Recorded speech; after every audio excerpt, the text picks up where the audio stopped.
for starting a few minutes late. Thanks for your patience. For those who don't know me, my name is Jason Bordoff, professor of practice at Columbia University, where I direct the Center on Global Energy Policy. I'd like to welcome you to this morning's session on the rise of green molecules. For those joining virtually, thanks for tuning in. And if you're joining the dialogue online through social media, please use the hashtag #SpecialMeeting24. Some of you who pay attention to energy may subscribe to the daily email that John Kemp sends out with best in energy news articles. If you don't, I recommend it.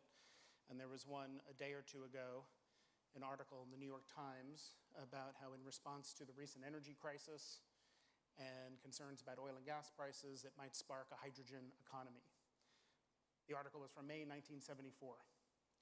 So we've been talking about this possibility for some time, but of course we, I think, are at a new moment when we think about not just hydrogen, but the role of green molecules more broadly. We want to make sure this conversation is broad with biofuels and biodiesel and sustainable aviation fuel and more. There are applications throughout heavy industry, perhaps in parts of transportation, driven by concerns over meeting the world's energy needs, energy security, and of course the urgency of accelerating decarbonization and addressing the threat of climate change as quickly as possible. So that's what we're hoping that we're going to discuss over the course of our conversation today. You can tell in 40 minutes or so we will not have nearly enough time with the extraordinary group of panelists who are assembled here, but we're going to do the best that we can to think critically and differently about what pathways we can pursue to, again, meet the world's energy needs and also decarbonize the economy, including in hard-to-abate sectors and others where molecules may well need to play an important role, like industrial manufacturing, shipping, aviation. We have a great group of panelists here with perspectives from countries leading in the development of technologies and the infrastructure to expand the deployment of these green technologies, as well as industry leaders whose companies and industrial sectors are at the forefront of this conversation. I'll very briefly introduce our panelists before jumping right in. Of course, we're honored to have our host here, His Royal Highness Prince Abdulaziz, the Energy Minister of the Kingdom of Saudi Arabia. We have His Excellency Suhail Mazrui, the UAE's Minister of Energy Infrastructure, Dr. Amani Abu Zaid, the Commissioner for Infrastructure, Energy and Digitalization of the African Union Commission. To my left, Patrick Pouyanné, the Chairman and CEO of Total Energies, Shrikant Vaidya, the Chairman of India Oil Corporation, and finally, Erasmo Carlos Baticella, the founder and CEO of B8, one of the largest producers of biodiesel in Brazil. So we get started, and Your Royal Highness, again, as our host, thank you for joining us for this opening session this morning. Would love if you could kick us off with an update on what the Kingdom's approach is and what to green molecules, what your strategy is, and in particular as a country that is currently and potentially with green molecules thinking about such an important role as an exporter. I'd be curious if you could comment on where you see the demand coming from and who's going to be buying all of these green molecules around the world. Well, first of all, good morning, everybody. Again, it's a great day for us as Saudi Arabia. I will keep repeating it all day long, and tomorrow it's also a testament of how much we've been perceived as a Saudi Arabia as a forthcoming giant. And instead of us going out around the word has just come to us. So with a great deal of pride, and I'm very grateful to the people who had put together this event. And it's going to be not only the first and last, it will be a first amongst many. There is a personal issue that I would like to settle with my good old friend. I was in New York for 10 days. I was looking for you, but I was told you were a fugitive. So I had to come back here yesterday. I had to come back yesterday, actually late afternoon from New York, not finding you there. So I opted to come here and catch up with you. It's very simple. I know as a host I should give most of the space and the time for our friends who came all the way from their respected countries to share their thoughts, ideas, and their own plans and anticipations for the future. In a small, short, if I can, concise minute or two, I think our plans are clear to everybody. We've been communicating it all over. We really are focusing on the molecule. And I'm glad that the title of this session is all about molecule. And indeed, we look for molecules, and therefore, we should be, first and foremost, I would call it color agnostic. That is, I read lots of novels and watch movies, so I believe, I saw, there are two good novels, movies. One is The Color Purple, and the other one is The Scarlet Letter. But we're not in the movie business. We are in the molecule business. And the molecule business is more to do with how can we produce clean energy. And clean energy has no color. It has a carbon footprint that we need to manage and mitigate. And once it is mitigated, I think we should be indifferent on what color it may have. I think stigmatizing things would, in any way, may narrow our own choices as opposed to expand our choices.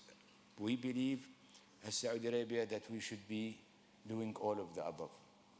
We believe that the world would require every source of energy, be it hydrocarbon-based, be it renewable, be it nuclear, be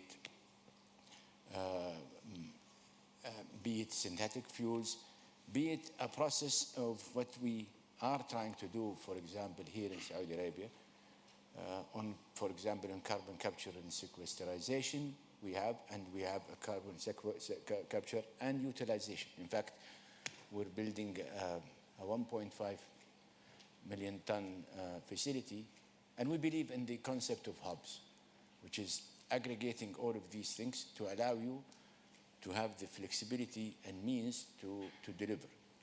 Just give you a small example in Yanbu. We're putting that hub. We are going to capture. This way, it makes our molecule cleaner. The CO2 that we will capture will be utilized by producing hydrogen and green hydrogen, or renewable hydrogen, and commingling the electricity with the CO2, it gives you different alternatives. So yes, we believe that we should be engaged in synthetic fuels. We believe in SAF over time. We believe in synthetic methane. And we're open to the choices subject to economics.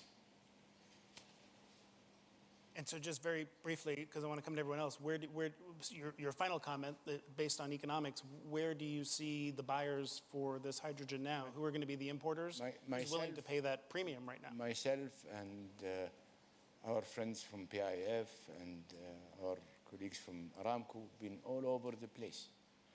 I think Patrick is aware of that. Patrick is part of our story and narrative, because one of the fundamental things that we're having, for example, and our friends in Germany knows about that, France, Italy, Holland. Our business model is just quite libertarian, if you could call it. We don't mind partnering with everybody.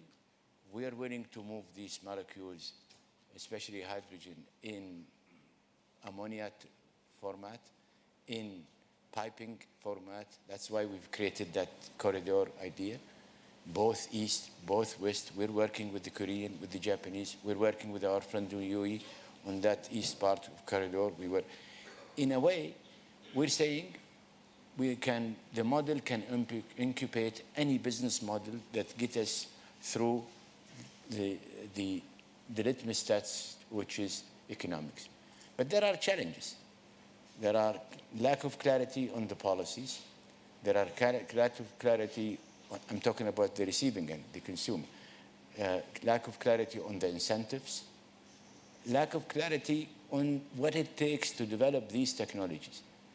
Patrick, you were with me a few months ago. We've talked about even if we move hydrogen in ship by shipping as an ammonia, that ammonia will have to be, again, reimbursed to be back again into a hydrogen or a gases.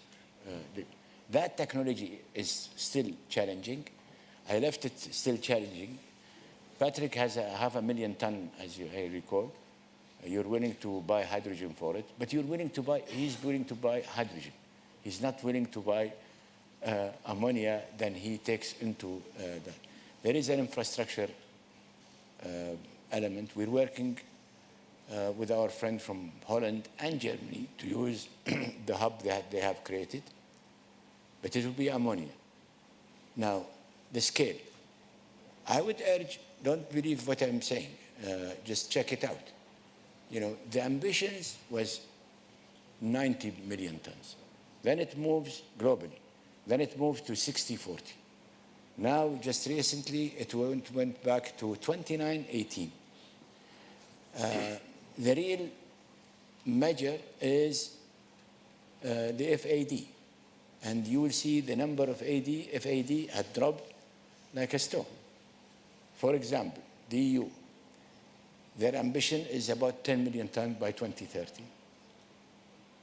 Those projects that went through the final line are only 400, about 4% of that. How it is conceivable that in 24 that only 4% of the target has been achieved?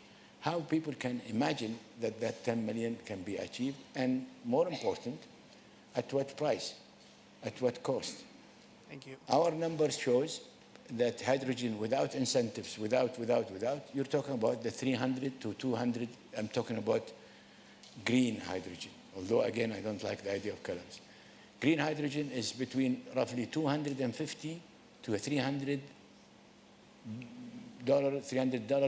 of per barrel of oil equivalent. What kind of a business acumen would choose to buy a $250 or $300 million a barrel, not a ton, a barrel? And again, we've been at it with so many governments. There are serious players, I have to admit, which we are trying to achieve something. But again, take it from me.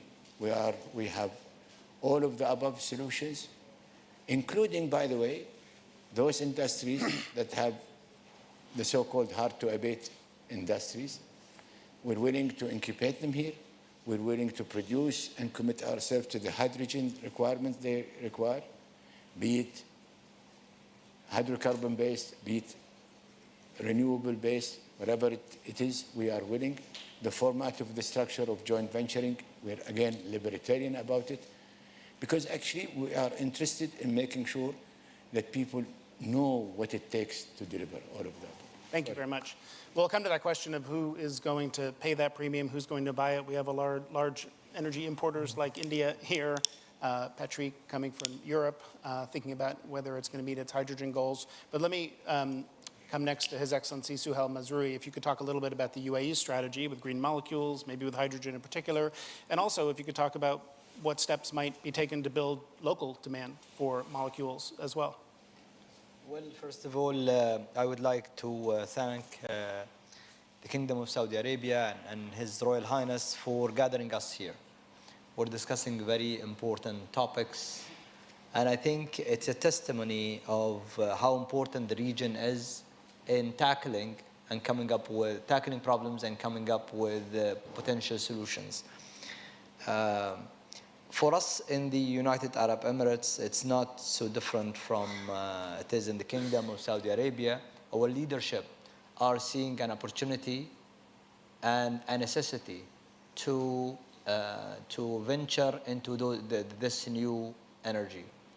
Clean energy is something that we have decided to venture into, I would say 17 years ago, when we started investing in the likes of Masdar, and when we started thinking about what's going to happen when we export the last barrel of oil.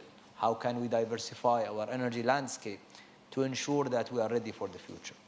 But there is also a realization worldwide that we need to improve and change our behaviors.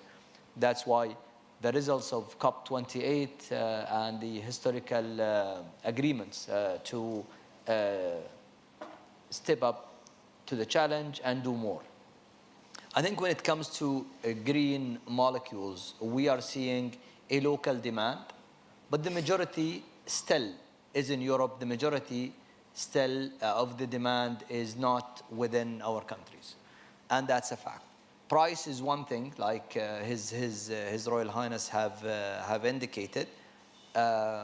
Some are thinking of taxes, carbon taxing, and can we put a penalty on the consumers to raise the cost of the other energies so we can promote greener energy. And I tend to think it's somewhere in between. It's not going to be, we cannot just treat the consumers as they're ready to just pay double or triple the price. There will be always, like in any start of a business, there will be always a segment of the consumers who are willing and capable of paying that premium. And you find it in any business. Now, we are seeing that in the aluminum, for example, business. There is the green aluminum that is priced differently than the normal aluminum. We're seeing it in the steel. We're going to see it in other manufacturing, I'm sure. But how can we use the technology to reduce the price to something reasonable? I think that's the hope that we are all hoping for. In terms of regulations, you need also as a country to regulate if you are serious about the business. And what we did in the UAE, we first started to regulate and put a strategy on how much we will produce.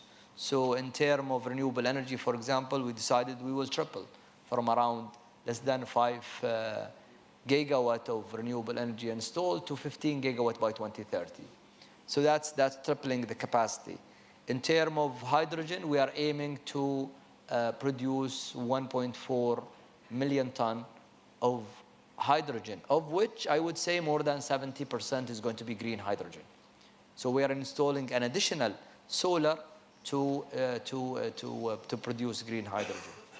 The market is a challenge. We are working with our partners, and as you know, in UAE, we have so many partners from India to Europe to many countries as well, Japan and others.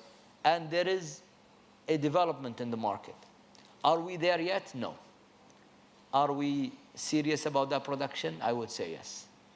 It's between planning something and getting the result that you are aiming for. We have seen it in the solar. The first plant, I remember 2013, that we installed in the UAE, we were talking about a 30, 40 cent per kilowatt hour. And then in 10 years or so, we have managed to reduce that to less than 1.5 cent. So that evolution, and I would say revolution in the reducing the price, what we are hoping for in the hydrogen and others, the region is an energy-rich region, whether it's in the green energy or whether it's in the conventional energy. And we will continue in my expectation to be a reliable supplier to the world, even in greener forms of energy. Thank you, Your Excellency. I'm going to come next to Dr. Amani Abu Zaid. If you could, such enormous opportunity for Africa when we think about the creation of green molecules, also particular challenges for thinking about investing in that continent. And it's important to make sure that those investments are not just about exports, but benefiting local communities, meeting the enormous energy needs of the continent of Africa. Can you talk a little bit about both the opportunities and challenges you see in Africa? Sure. First of all, thank you, Jason, for the question. First of all, I would like to thank the Kingdom of Saudi Arabia, both the government and the people of the kingdom, and to personally thank His Royal Highness, Prince Abdulaziz, for his hospitality and for hosting this important event, and of course to thank WEF for bringing WEF to the Middle East and closer to Africa, and I hope next time to be in Africa. So, and I'm already dressed in green, so I'm very much, ready for the session. Let me just start by saying that, well, I do represent a continent, 55 countries, with very much different levels of development and different needs. But the overall picture for the continent is that we are still electrified in only 50%, 49% actually. So more than half of our population does not have access to electricity. Moreover, 90% of our population, almost 1 billion people, do not have access to clean cooking. So the first point I would like to make is that we cannot afford to discard any solution at this point. So all solutions out there must be harnessed by the continent. In a continent that is rich not only with, fossil fuel, but also is the 60% of the solar, premium solar potential is in Africa, enormous gas potential, enormous geothermal potential, enormous wind potential, and so on and so forth. And Africa is already hosting and is home for many of the great and most important, solar power plants, whether in Morocco and in Egypt, the two largest in the world, and geothermal, and so on and so forth. But the need is very big. Mm-hmm. So that is first point. Two, the green molecules as described here, whether they are green hydrogen, sustainable aviation fuel, biofuel. I must say that since 2022, we have 8 countries that started, are about to start the production of green hydrogen, and 16 countries that already started the process, strategies for green hydrogen. We have 4 countries that are starting the production of SAF. And so on. That's great potential for revenues, which is needed. But what is also needed is how to develop locally the value chains, the transformation, the creation of jobs locally. So as for these new fuels to become a catalyst for development, for social economic development. They are clean technologies for the majority, and there's still a long way to go. You mentioned investment. It's true. About what's projected, $600 billion are projected for green hydrogen in the next year or this year. How many of this amount comes to the continent? Almost nothing. Two, things like storage and transport. It's still a challenge, and we want to also see how can we repurpose the existing infrastructure for oil and gas to also serve for these new fuels. The size, the production, and how do we make these fuels work, say, for rural areas where we need energy most. Green ammonia is fantastic because, again, Africa is home to 65% of the global arable land that is still uncultivated. So how green ammonia can help us, in agriculture. But however, green hydrogen is still 2-3 times more expensive than gray hydrogen. So we have a long way to go. I understand, as the Excellencies just pointed out, this is nascent technologies. So it is, we understand that this is happening. So we need to, intensify the work in developing the technologies to make them more affordable, more adapted to local needs, not only to, say, in Europe or in the US, but where it's needed most. And Africa definitely is a continent where it's needed most, with the added benefit that renewable energy is produced locally, so there is a higher chance to reduce the cost than anywhere else in the world.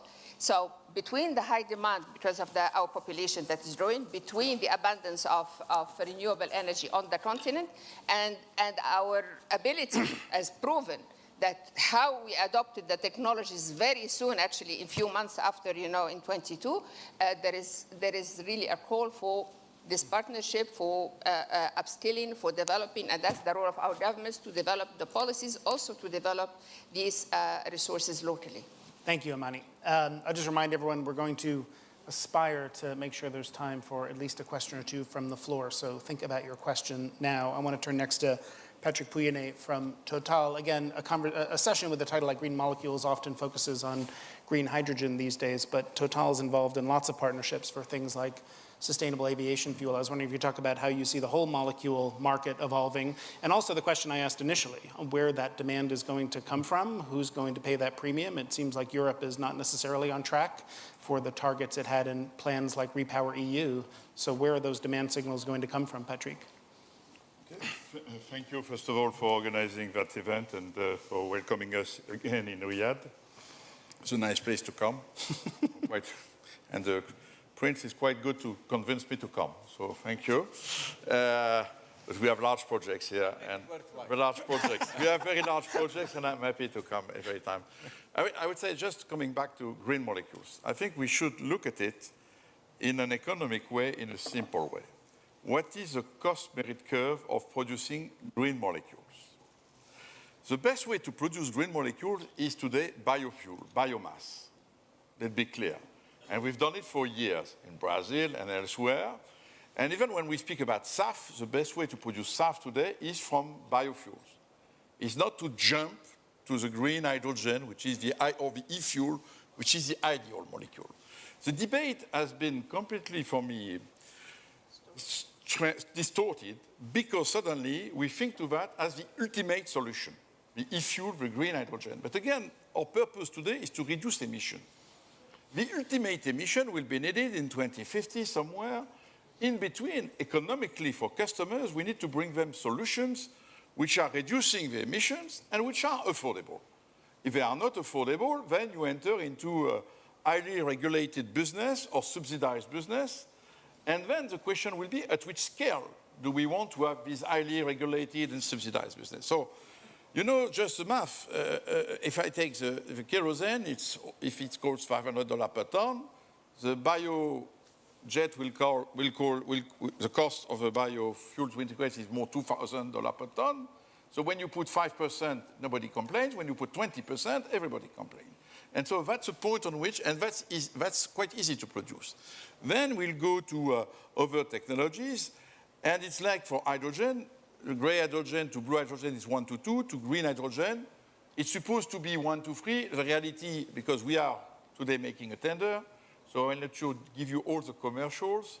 But at the end, I think we have tendering 500,000 tons per year for refineries in Europe, because we are a hard-to-abate industry, in fact. I think if we get the 500,000 tons on an average of €8 per kilogram, this is more or less what the average of the offers. So it's not 3 or 5, huh? Don't dream. Today it's 8. And 8 for the best. So I would say it's something which is, again, if I'm paying €8 per kilogram, compared to hydrogen, gray hydrogen is 1. You know, there is something to be absorbed. So to be absorbed, how? Why do we consider it in Europe? And it's true that honestly, I don't know of these targets that have been set. 10 million tons, 20 million tons. Probably they don't understand what they speak about it. By the way, just one point. With 300 megawatts electrolyzer, 300 megawatt electrolyzer is the largest electrolyzer existing in the world. It's in China. Only one. Not 10, one. You make 50,000 tons. So people are just 300 megawatt, 50,000 tons. So if you set a target of 10 million tons, that means that you want to multiply by 200 or 2,000, all this. It's just impossible. The industrial possibility, it's not the reality. So it does not mean we should give up. But again, we should sometimes, like in our companies, when we set target, to look just to the reality. I was thinking when I discovered this electrolyzer business that people they know how to build a 1 gigawatt electrolyzer. Nobody knows today. In fact, it has never been built. And I would say the technology of electrolyzer are quite immature. In fact, the more we dig in it, and so we will go to 100, 200, 300, but to jump to 1 gigawatt, 5, maybe the kingdom will be able to do it because they think big. But, you know, it's not given in terms of cost. So why do we do it in Europe? Because in Europe, we have a carbon pricing. We have the famous ETS. And in fact, the reality, and they put a complex scheme so that if a refinery is using green hydrogen and replacing its gray hydrogen, not only I will avoid to pay the taxes $100 per ton, but on the top of it, in fact, I have a double credit. So the crediting system allows me potentially to pay probably 7 to 8 euro per kilogram, but again, and to initiate the market. Having said that, it's not a big market.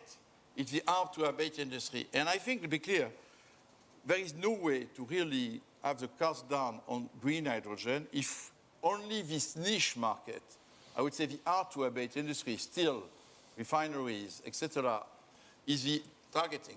If we don't have a market for hydrogen for transportation, it will be very difficult to scale the cost down. And that's not given at all. Because the more I'm looking to the way the evolution in transportation, electricity, batteries are making huge progress for EVs, even for trucks. So what will be really the space of hydrogen, that's the point.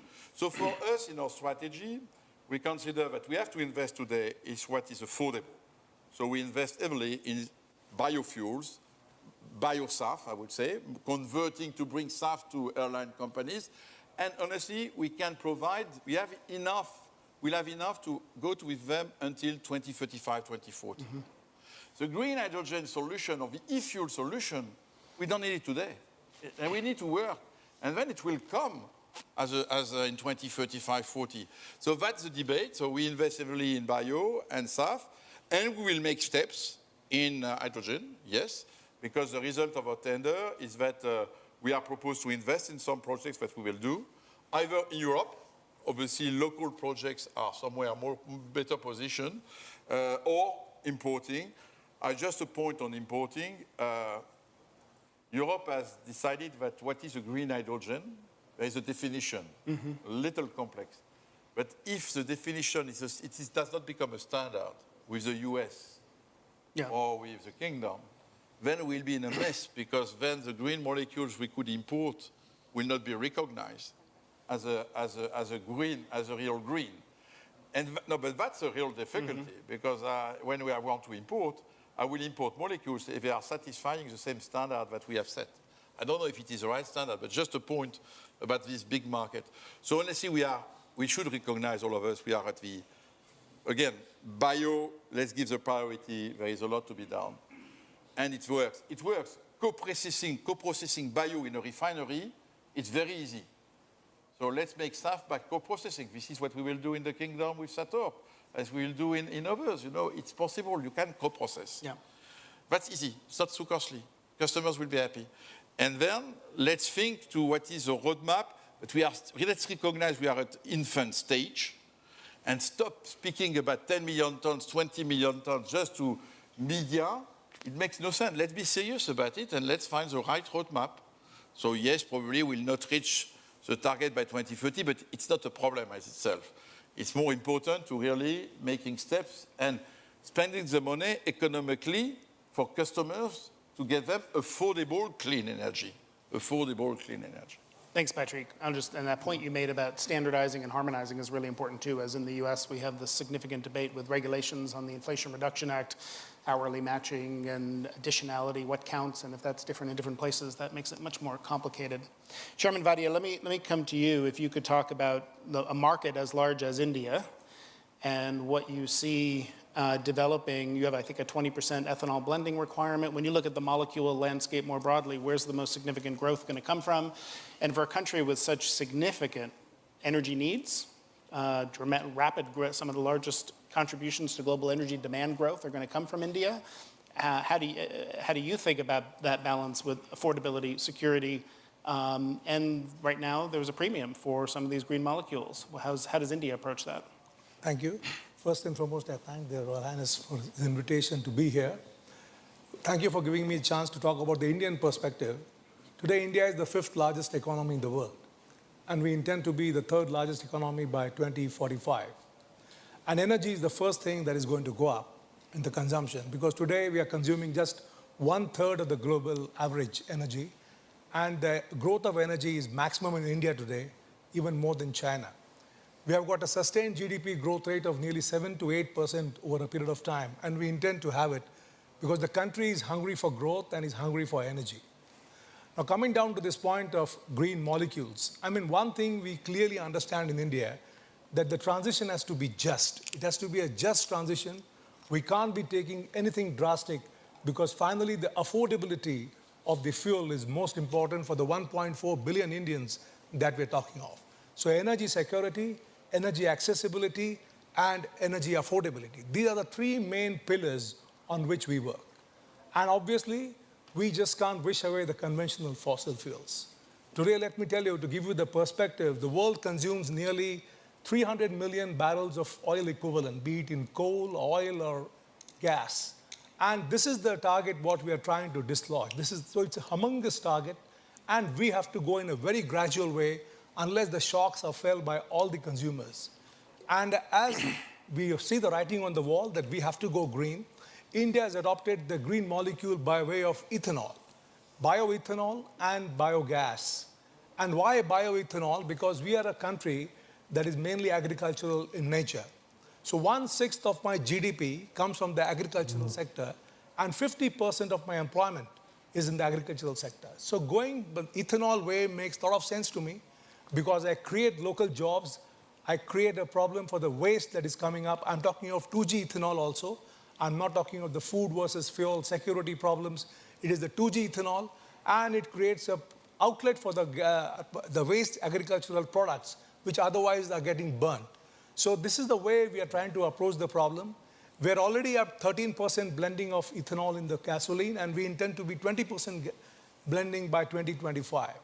As regards the compressed biogas, and as was being said, we foresee that the reforming of the compressed biogas is a very viable solution to produce green hydrogen. Still, the cost is around $2.3 to $3 a kg, but I think that is the most optimum way for a country like India. We will go that way. So I think green ethanol, that is bioethanol, and compressed biogas are what we look forward to. And let me tell you, for a country like India with the growing energy needs, we firmly believe that all forms of fuel will find a place. It will be a bouquet of energy, with the conventional energies also playing a dominant role, and also the new forms of energy. Together, we will form an energy basket by which we will be able to supply the growing needs of the country. So it's not only this or that, it is this and that. That is the model we are following in India, to be very pragmatic and to be fair to all our consumers. Thank you very much. Thank you, Chairman. Erasmo, let me come to you. You have the right socks, the right tie to signal the commitment to green fuels. And of course, in Brazil, you're thinking not only about hydrogen, but a range of molecules and biodiesel. And if you could talk about how tell us what you're doing as a company, how you see that market evolving, but also for a country that has built a sizable domestic market, how you think others should do that and the role of regulation in creating that demand. Okay, thank you, Jason. Good morning, everybody. Thank you, Excellency Minister Abdulaziz, for your reception here. So, and thank you, Patrick. Patrick helped me in my explanation about biofuel. So I'd like to talk about the reality. Biofuels is a reality. Brazil is a big producer of biofuels, ethanol, biodiesel, and probably in the future, SAF and HVO. So the biofuels for us in South America is very important. It's the same for India. It's an opportunity to create green job, and to produce green hydrogen. It's a green molecules. Another important point, in my humble opinion, the biofuels work very well with the gas oil industry, because it's possible to mix the biofuels and the big part of biofuels and oil. And this is a good opportunity, and the cost for this is very cheap. About hydrogen, of course, Brazil and South America have a very good opportunity and are competing to produce green hydrogen.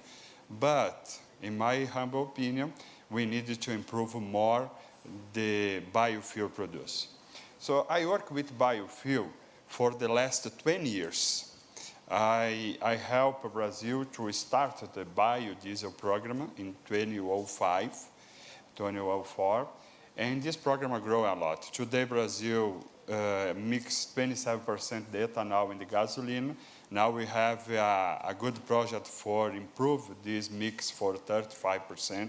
The biodiesel we use today 14% of in the diesel, the mix, and we have a project in Brazil for growing this percentage of the biodiesel. And now our Minister Alexandre Silveira, is the leader of a big project in Brazil for introduce the SAF and HVO in 2007. So when I look for the opportunity and the challenge, the opportunity and the challenge is the same the last 20 years. So what you need is regulation for this market and mandate for this market. We don't have mandate in the principal or the most important economy in the world for biofuels or for green molecules. If you organize the mandate, probably this energy transition it will be very fast. If you don't organize the mandate, the regulation is very difficult because the same other person to talk here, we have a cost for this energy transition. Another important point, in my opinion, is the certification. We export biodiesel from Brazil to Europe, United States. We make the certification. It's not easy, but it's possible.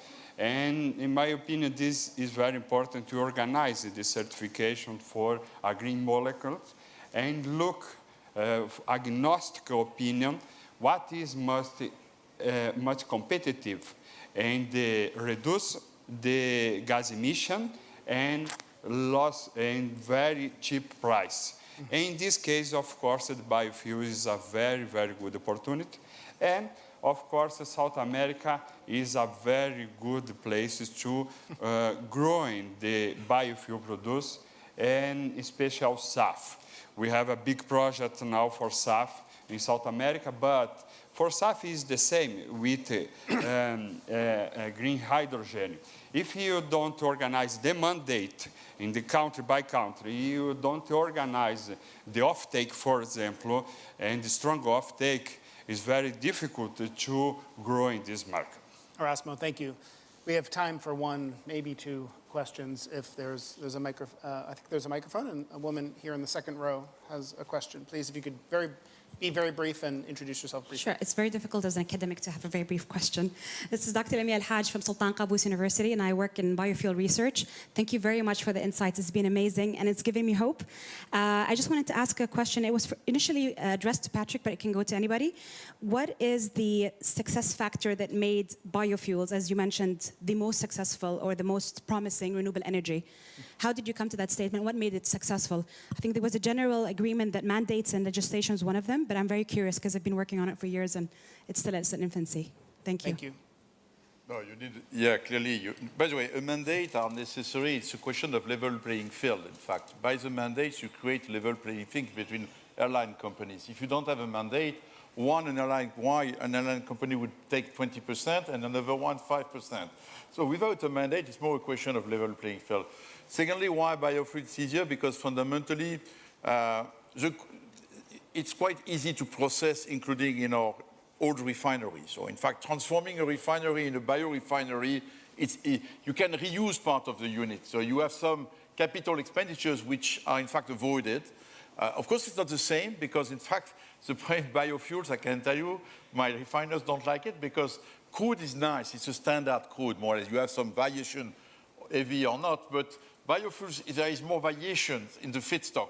So you're running a biorefinery is more complex because of that. The critical part is more to find the right feedstock. And the feedstock of foods is back to regulations. In Europe, in Brazil, they are pragmatic. They take, I would say, 1G ethanol waste. In Europe, we want 1G plus, so we want avoiding anything linked to vegetable oil. So immediately, of course, animal fats, used cook oil, it's more costly. And so everything, so it's more, today, where we are most challenged for us is to identify the right feedstock at the lowest possible cost. Because then the feedstock cost will dictate the whole chain. Your Royal Highness, you had a quick comment, and then I think we'll need to bring it to a close. Oh, well, thank you for giving me the opportunity. I just want to make sure that we depart with some hopefully an idea or two. First of all, let's congregate on the principle that, you know, being green is not an ideology or a demagogy or a religion, and there is a script for it, and upon which people will be tested. Are you faithful or a believer, or you are not a believer? So we will have to take that out of our radar, because what is going on now in today's environment is that it reminds me of the Inquisition period. Are you a believer or non-believer? And if you are a believer, you are a good boy. If you are not a believer, may God send you to hell and may get you to be burned in hydrocarbon and blah, blah, blah. Unabated hydrocarbon, just to make it even worse. But I honestly believe that being environmentally conscious is, I think, a humanistic duty for all of us, those who are incubating the earth today and those that will incubate it afterwards. In fact, our duty is to make sure that whatever we do today cannot bring any harm and cannot disturb the potential of any future commitment, future aspiration to these generations to come. Be it as it may, I think we should also be conscious of the fact that the energy challenge is so big, because we're talking about AI, data centers, the amount of electricity that would be required, the electrification itself, and the component of the electrification, which would require also hydrocarbons, including plastic and what have you. My point, simply said, the world now and the world in the future will require every molecule. Let's work together comprehensively to make sure that these molecules will be clean molecules or electrons that will be also clean electrons. The world needs all of the above. Your Royal Highness, thank you. Thanks to all of you for joining us. Your Royal Highness, thanks again for hosting us here for this session. And enjoy your World Economic Forum conference. Please join me in thanking the panelists.